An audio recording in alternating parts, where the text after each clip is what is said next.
Good afternoon, everyone. Hi, everybody. Interesting wine. Yes. Well, not varietal. We know by now is Giorgio, Chenin Blanc, Giorgio. So, but the property, Nomoya. Yeah, it's a new venture. So I think there's a lot of exciting things that's going to come out of this.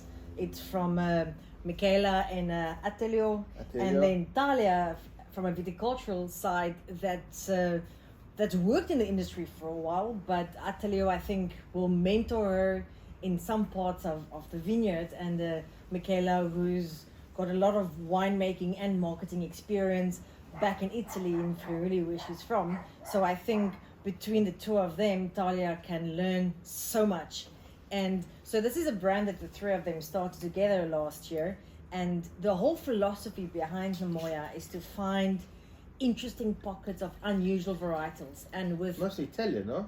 no, definitely both of them, but I think they want to embrace Italian cultivars like they've done with Vermentino, and now this year the first harvest of Pinot Bianco, and they've got a beautiful piece of pocket of Barbera in the Voorpaardenberg and Swartland areas. So I think they're looking at all those different areas and just to see what can they do to create delicious wines that's also quality driven. Sure. I mean, obviously new brand, exciting times, like you just mentioned, but they've all been around the block.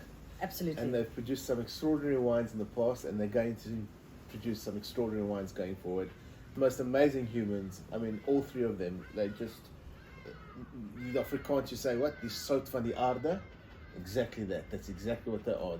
Everything they have, they will put on the table. How would you say that in Italian? If you say sout van die aarde, you've got to back it up with Italian. Sam, talk about putting me on the spot. Come on, Re. The Italians don't say sout van die aarde. Real people. Brava, sei così brava. Vieni, siediti qua. Dai. Sout di aarde. Anyway. Okay, let's taste. This is a 21 Chenin. Yes, but we've paired this with vivacious veg because we want to really, every Friday night, Georgia and I make pizza in the house. And for this wine, we thought, let's go and look at how we can complement it with really creative vegetable ideas, but in true Italian tradition still. So it got some buffalo mozzarella, garlic, basilico from the garden. So without further ado, right, can we talk about the vino? So Old Vine Chenin. Yeah. Right. When would you classify as an old vine? How old must the vines be? In South Africa, 35 years and older. Right. So this Chenin was planted in 1982. Swartland. And so the thing is with old vines is that because they've been anchored in the soil for so long, they've just got this natural balance about it. I think it's vines that requires less interference because it's got a natural balance established already. But everything with age requires less interference. The older you get, the less interference you require. Look at us. Luckily, I'm there to have some interference. Okay, so on the nose, it's almost, although it's Chenin, I mean undoubtedly Chenin, there are characteristics there of Chardonnay.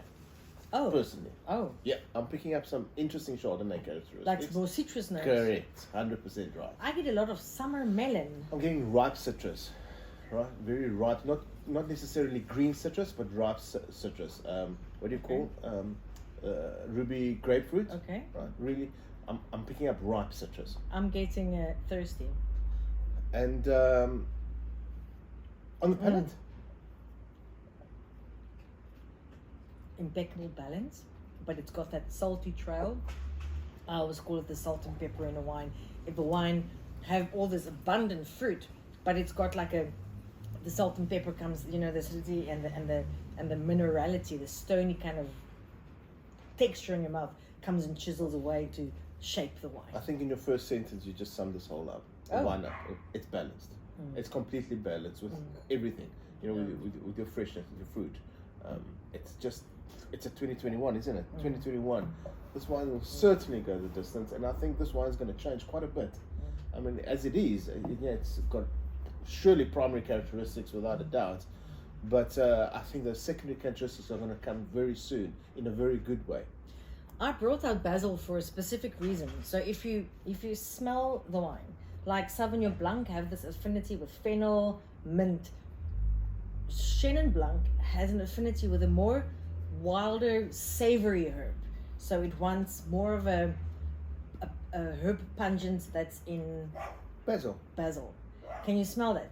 And if you smell the wine also and you smell the basil, you start to like pick up all that more like a dry thyme kind of note to it. Sure. Which makes it a bit more savory and a bit more versatile with fruit. 100% right. Sam, you know this palette's still going, yeah? Oh. It's lingering. It's going on.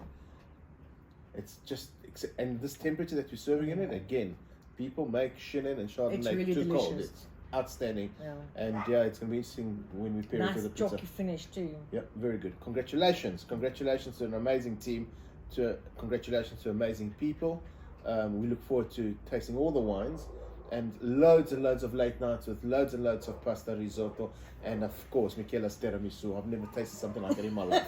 So thank you very much for the opportunity. Absolutely. And yeah, so salute. Cheers. And salute, cheers to Michela, Attilio, and Talia, and all the best for your future ventures. Yeah. Georgia.